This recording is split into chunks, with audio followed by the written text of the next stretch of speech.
আসসালামু আলাইকুম। আমি শারমিন আক্তার, শারমিন ফাতিহা চ্যানেলে আপনাদেরকে আবারও জানাই স্বাগতম।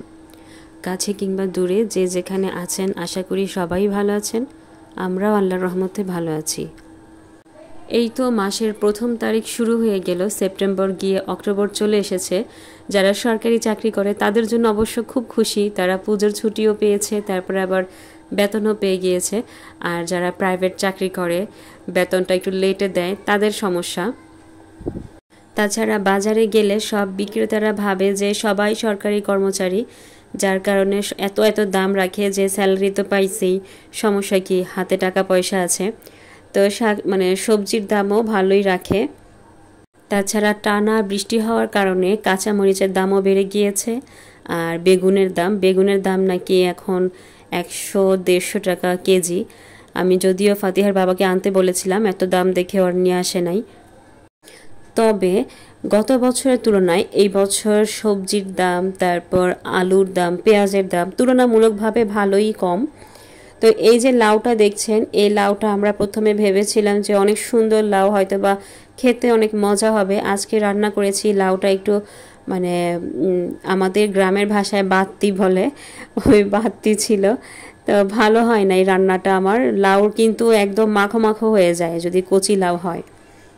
তবে আমাদের যদিও মাসের শুরুতে স্যালারি হয় না, তারপরে আমরা কিছু কিছু মাসের শুরুতেই বাজার করে ফেলি, যেমন বিস্কিট, তারপর কাঁচা বাজার যেগুলো আছে, সবজি তো সাপ্তাহিক সবজি কিনাই লাগে প্রতি সপ্তাহে। তো শুকনো যেসব খাবারগুলো আছে ওইগুলো আমরা মাসের শুরুতেই কিনে ফেলি, যাতে একটা হিসাব থাকে আমাদের। আমি আবারও অসুস্থ হয়ে গিয়েছি, একটু ঠান্ডা, জ্বর, কাশি, সাথে আমার মেয়েরও। তো ওকে তো ওষুধ খাওয়ানো যাচ্ছে, আমি তো ডাক্তার না দেখিয়ে উল্টাপাল্টা ওষুধ খেতে পারছি না। জ্বরের কারণে শুধুমাত্র নাপা খাচ্ছি। তো ঠান্ডা হাঁচিটা আমার এত পরিমাণ হয়, আপনাদেরকে এর আগেও বলেছিলাম যে আমি প্রেগনেন্সি অবস্থায় আমার প্রচুর হাঁচি হয়। তো হাঁচির জন্যই কিন্তু আমার সমস্যাটা হয়। এইবারও সেম সমস্যা হচ্ছে, এত পরিমাণ হাঁচি আসতেছে আর কাশি, গলা ব্যথা করতেছে। তো দোয়া করবেন যাতে ভালো হয়ে যায়।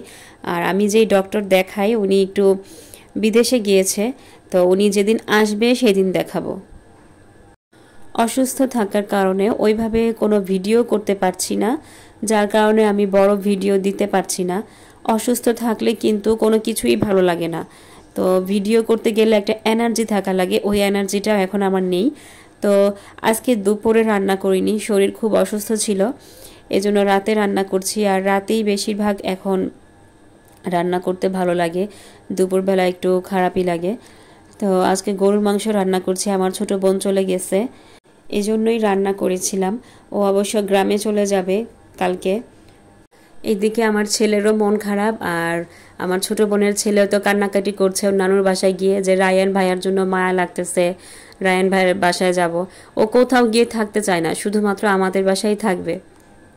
আর সন্ধ্যার সময় আমি সেমাই রান্না করছি। আমি এখন সন্ধ্যা হলেই সেমাই কিংবা পায়েস রান্না করি, মিষ্টি জাতীয় খাবারটা ভালো লাগে।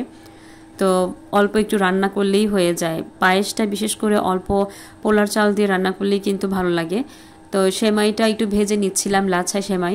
আমার বোনের মেয়ে বারবার বলছিল যে আন্টি নবাবী সেমাই বানাও। তো আমি বলছি আমার একদমই ভালো লাগে না, নবাবী সেমাই বানানোটা একটু ঝামেলা, এজন্য নবাবী সেমাই বানাইনি, শুধুমাত্র লাচ্ছা সেমাই বানিয়ে ফেলেছি। তো আব্বা আম্মা যেদিন বেড়াতে আসছিল, আব্বা বড় পাতিলের 1 পাতিল পায়েস রান্না করেছে খেজুরের গুড় দিয়ে। আমি ভিডিও করতে পারিনি, তো এত মজা হয়েছে। আমাদের কুমিল্লায় কিন্তু পায়েসটা অনেক ফেমাস। তো আব্বা ওইভাবেই রান্না করেছে, অনেক মজা হয়েছে, আর আমাদের সবাইকে এক বল করে দিয়েছিল। তবে যেই কথাটা বলতে চাচ্ছিলাম, মাসের 1-2 তারিখ অনেকের জন্য খুশি, আর অনেকের জন্যই কিন্তু একটু কষ্টদায়ক। যারা প্রাইভেট চাকরি করে তাদের জন্য একটু কষ্টদায়ক, কেননা ভাড়া দিতে হবে, ওই টেনশন, তারপর মেয়ের প্রাইভেট পড়া, টাকা, মাদ্রাসার টাকা, এসব টেনশন কাজ করে আমাদের মধ্যে। আর সরকারি চাকরিজীবীরা তো বেতন পেয়ে ফেলে, ওনাদের ওই টেনশনটা থাকে না। তো যাই হোক, আজকে এই পর্যন্তই। পরবর্তী ভিডিও দেখার অপেক্ষায় থাকবেন। আল্লাহ হাফেজ, আসসালামু আলাইকুম।